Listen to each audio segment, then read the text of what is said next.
భేషజాలు లేకుండా స్వీకరిస్తాము. మా ప్రభుత్వం సాకల్యంగా అన్ని చర్చించడానికి సిద్ధంగా ఉందన్నారు అధ్యక్ష.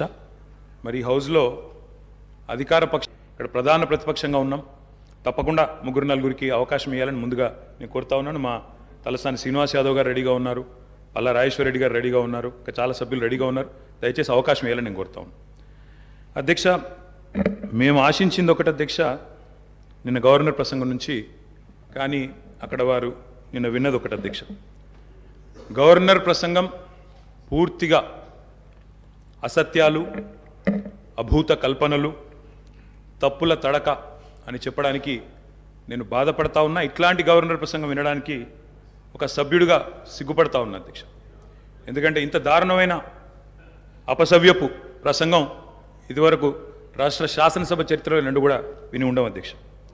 ఒక్క మాటలో చెప్పాలంటే అధ్యక్ష, 1000 ఎలుకలు తిన్న పిల్లి కదా తీర్థయాత్రలకు బయలుదేరినట్టు చేయాల్సిన దారుణం అంతా చేసి, ఘాతకాలను చేసి, చాలా అద్భుతమైన ఉపన్యాసం కేవలం 10 సంవత్సరాలు ప్రభుత్వం నడిపిన వాళ్ళ మీద నెపాన్ని నెట్టే ప్రయత్నం ఏదైతే కాంగ్రెస్ ప్రభుత్వం చేసిందో అధ్యక్ష, దీన్ని నేను పూర్తి స్థాయిలో తూర్పారబడుతున్నాను, తప్పుపడతా ఉన్నాను అధ్యక్ష.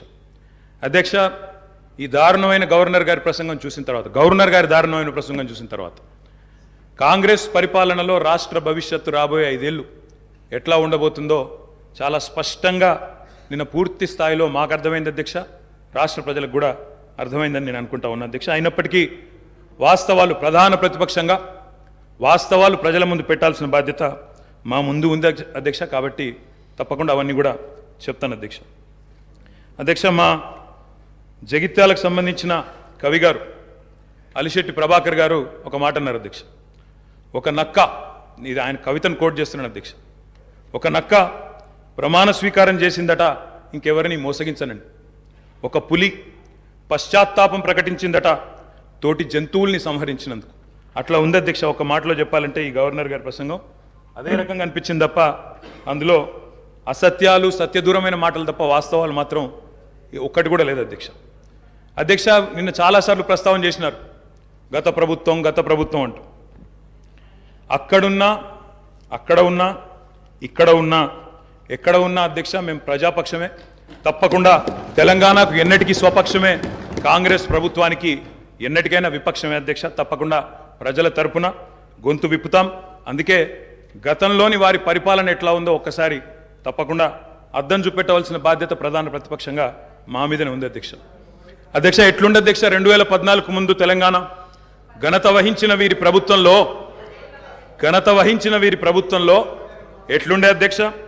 పడావుబడ్డ భూములు, పాడుబడ్డ ఇండ్లు, ఆకలి కేకలు, ఆత్మహత్యలు.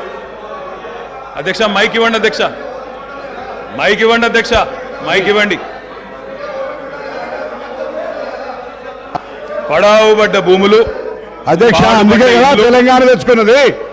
తెలంగాణ ఉమ్మడి రాష్ట్రంలో నిర్లక్ష్యమైందనే కదా అధ్యక్ష, ఉమ్మడి రాష్ట్రంలో నిర్లక్ష్యమైంది, మన పట్ల వివక్ష ఉందనే తెలంగాణ తెచ్చుకున్నాం. తెలంగాణ వచ్చిన తర్వాత జరిగిన ప్రభుత్వ కార్యక్రమాల గురించి మాట్లాడుకుందాం. గతం గురించి, గత ఉమ్మడి రాష్ట్రంలో జరిగిన అన్యాయం జరిగిందనే కదా మేము కొట్లాడింది, అందరం కొట్లాడింది. అందుకే కదా ఇవాళ మన దాని గురించి ఎందుకు ఇవాళ మాట్లాడితే తెలంగాణ రాష్ట్రంలో తెలంగాణ ప్రభుత్వం ఏం చేసిందో మాట్లాడదాము. తెలంగాణ ప్రభుత్వం ఏం జరిగిందో, పైన పటారం, లోన లోటారం, ఊపర్ షెర్వాణి, అందరు పరిశాని తప్ప ఏం కనబడుతున్నాయి అధ్యక్ష. అనేక సందర్భాలు మా దగ్గర ఉన్నాయి, మొత్తం ప్రభుత్వం ఏమేం చేసిందో చెప్పడానికి కూడా. కానీ గౌరవ ప్రతిపక్ష సభ్యులుగా మాట్లాడాలి. కానీ 50 సంవత్సరాల కింది చరిత్ర మా తాత మీసాల నిమ్మకాయలు పెడితే నడవదు సార్. ఇప్పుడు తెలంగాణ వచ్చిన ఇంకేం జరిగింది చెప్పమనండి అధ్యక్ష. అధ్యక్ష, వారు మొదటిసారి ప్రభాకర్ అన్న మొదటిసారి శాసనసభకు వచ్చినారు, మొదటిసారి మంత్రి అయినారు అధ్యక్ష. కాబట్టి కొద్దిగా తొందర పడకండి అధ్యక్ష. చరిత్ర చాలా ఉంది. తప్పకుండా మా తాతలు నేతులు దాగినరు, మా మూతుల వాసన చూడండి అంటే కుదరదు. కేవలం క్రెడిట్ మాత్రమే మేము తీసుకుంటాం. మేము నాగార్జున సాగర్ కట్టినాం, శ్రీశైలం కట్టినాం, కానీ మొత్తం మిగతాయి మాత్రం అన్యాయం అంతా వేరే ఖాతాలో దోస్తామంటే కుదరదు అధ్యక్ష. బరాబర్ చెప్తాం, ప్రధాన ప్రతిపక్షంగా ప్రజల తరపున బరాబర్ లెక్కలు చెప్తాం. బరాబర్ కాంగ్రెస్ పార్టీ యొక్క ఏమేమి దురాగతాలు ఉన్నాయో అవన్నీ చెప్పవలసిన బాధ్యత మా మీద ఉన్నది. బరాబర్ చెప్తామని చెప్పి కూడా తెలియజేస్తా ఉన్నా అధ్యక్ష.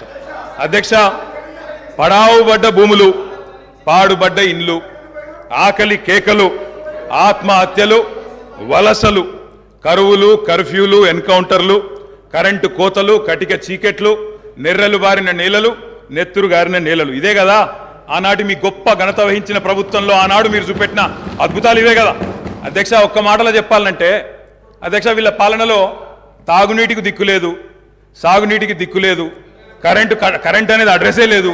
ఇక ఇది వీళ్ళ పాలన అధ్యక్ష. 50 ఏళ్ళు పరిపాలించి అధ్యక్ష, ఇక్కడ కూర్చున్న సభ్యులు ఆలోచన చేయాలి అధ్యక్ష. రాజగోపాల్ రెడ్డి గారు చేస్తున్నారు. నల్లగొండలో ఫ్లోరోసిస్ తప్ప ఏమిచ్చింది అధ్యక్ష వీళ్ళు? నల్లగొండలో ఫ్లోరోసిస్తో 1,50,000 మంది నడుములు వంగరబోతుంటే మునుగోడు నియోజకవర్గంలో ఒక్కసారి నాకు ఒక కాంగ్రెస్ సభ్యుడు మాట్లాడింది అధ్యక్ష సబ్జెక్టే మాట్లాడుతున్నా అధ్యక్ష. తర్వాత సభ్యుడికి ఇష్టం వచ్చినంత టైం ఇవ్వండి, మాట్లాడినివ్వండి, మాకు అభ్యంతరం. ఐఎమ్ నాట్ ఈల్డింగ్ అధ్యక్ష. నల్లగొండలో ఫ్లోరైడ్ బాధలు, దేవరకొండలో పసిపిల్లల అమ్మకాలు, పాత బస్తీలో మైనారిటీ తీరని బాలికల వివాహాలు, మహబూబ్ నగర్లో గంజి కేంద్రాలు, పాలమూరు నుంచే 14 లక్షల మంది వలసలు ప్రతి సంవత్సరం. అధ్యక్ష, ముఖ్యమంత్రి రేవంత్ రెడ్డి గారి సొంత నియోజకవర్గం కొడంగల్లో ప్రతిరోజు 2 బస్సులు అధ్యక్ష బొంబాయికి పోయేది. కొడంగల్లో, నారాయణపేటలో, మక్తల్లో ప్రతిరోజు 2 బస్సులు. అదేవిధంగా అధ్యక్ష, ఆ బస్ స్టాండ్కు పోతే ఆ వలసలను చూసి సలసల కాగే కన్నీళ్లను గారుస్తూ ఆ భార్యా పిల్లల ఏడుపులు. అదేవిధంగా 50 ఎకరాలు ఉన్న రైతు అయినా సరే అధ్యక్ష, తెలంగాణలో ఆనాడు కాంగ్రెస్ పరిపాలన ఎంత గొప్ప పరిపాలన అంటే అధ్యక్ష, మహబూబ్ నగర్లో 50 ఎకరాలు ఉన్న రైతు అయినా సరే గుంపు మేస్త్రిగా పనిచేసే దుస్థితి అధ్యక్ష. హైదరాబాద్కి వచ్చి కూలీ చేసుకునే దుస్థితి. ఇది వాస్తవం అధ్యక్ష, వారికి కూడా తెలుసు. ఒక్క మాటలో చెప్పాలి అంటే తప్పకుండా చెప్తాం, అన్ని చెప్తాం. గౌరవ అధ్యక్ష కేటీఆర్ గారు చెప్తా. గౌరవ కేటీఆర్ గారు ఒక్క నిమిషం, డిప్యూటీ సీఎం గారు మాట్లాడతారు. ఒక్క నిమిషం. అధ్యక్ష, ప్రభుత్వం మారింది, ప్రజలు అత్యంత ప్రజాస్వామ్యయుతంగా తీర్పిచ్చారు. మేము చాలా విషయాల హృదయంతో ప్రభుత్వం తరఫు నుంచి చాలా స్పష్టంగా చెప్పాం. అత్యంత ప్రజాస్వామ్యయుతంగా సభను నడుపుకుందాం, ఉన్నటువంటి విషయాలపైన లోతుగా చర్చిద్దాం, నిర్మాణాత్మకమైనటువంటి సూచనలు మీరు ఏమిచ్చినా మేము తీసుకోవడానికి సిద్ధంగా ఉన్నామని చెప్తా ఉన్నాం. మొట్టమొదటి సమావేశం, మొట్టమొదటి రోజు వారు గవర్నర్ ప్రసంగం మీద ధన్యవాదాలు చెప్పే తీర్మానంలో కొంత పెద్ద మనసుతో ఈ ప్రభుత్వం చెప్పినటువంటి మాటలను స్వాగతిస్తున్నామనో, లేకపోతే అదే రీతిలో మనం ముందుకు పోదామనో అలా చెప్పుకుంటూ సభ నడిపించడం కోసం ప్రయత్నం చేయాలి. కానీ మొదలుపెట్టమే వారు అసలు ఒక దాడి మొదలు పెడితే ప్రభుత్వానికి తప్పనిసరి పరిస్థితిలో మేము అనుకున్నటువంటి ప్రజాస్వామ్యయుత సభ నడిపేదానికంటే మీకు సమాధానం చెప్పే కార్యక్రమంలో ఆ స్ఫూర్తి కూడా దెబ్బతినేటట్టుగా వారు మాట్లాడుతున్నారు. అది కరెక్ట్ కాదు. దయచేసి మీరు ఏం చేశారనుకుంటున్నారో చెప్పండి, మేము ఏం చేయాలనుకుంటున్నారో చెప్పండి. దాని ద్వారా రాష్ట్రానికి ఏమైనా చేద్దామనేటువంటి ఆలోచన ఉండాలి తప్ప మీరున్న టైంలో గన్ సెంటర్లు ఉన్నాయి, మీరున్న టైంలో అసలు నీళ్ళు ఏడలేవండి. ఆర్డబ్ల్యూఎస్ పథకం ద్వారా మొత్తం రాష్ట్రంలో దాదాపు 70 నుంచి 80% నీళ్ళు ఇచ్చారు. మా ఆదిలాబాద్ నుంచి నేను ఖమ్మం వరకు చెప్తాను, నేను ప్రతి ఊరితో సహా లెక్కలతో సహా చెప్తాను.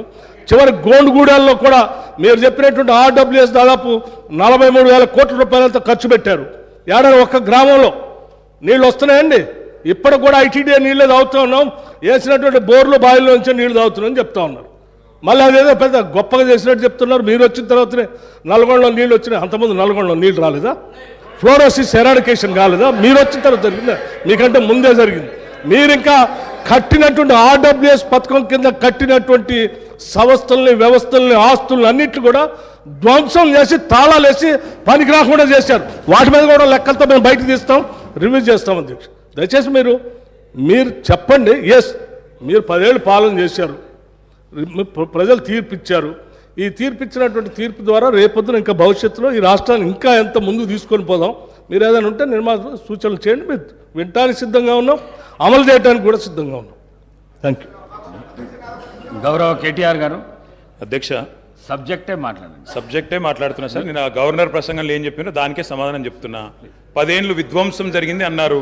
మరి 10 ఏళ్ల విధ్వంసం గురించి మాట్లాడితే 55 ఏళ్ల విధ్వంసం గురించి మాట్లాడాలన్నా వద్దా? 55 ఏళ్ళు కాంగ్రెస్ పరిపాలనలో చేసిన జీవన విధ్వంసం చెప్పాలి.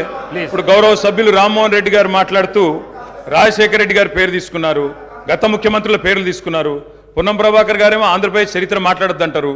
మరి రామ్మోహన్ రెడ్డి గారేమో గతంలో ఉన్న ఆంధ్ర ముఖ్యమంత్రుల పేర్లు తీసుకున్నారు. పేర్లు తీసుకున్నప్పుడు చెప్పకపోతే ఎట్లా అధ్యక్ష? వాస్తవాలు చెప్పాలి, చరిత్ర చెప్పాలి, అద్దం చూపెట్టాలి కదా సార్. 55 ఏళ్ళు పరిపాలించే అవకాశం ఇచ్చినప్పుడు సాగునీరు ఇవ్వలేని అసమర్థులు, తాగునీరు ఇవ్వలేని అసమర్థులు, కరెంట్ ఇవ్వలేని అసమర్థులు, వాళ్ళ అసమర్థత గురించి చెప్తే ఉలికిపడ్డం ఎందుకు అధ్యక్ష? అధ్యక్ష, ఇంకొక మాట కూడా నేను విజ్ఞప్తి చేస్తా ఉన్నాను.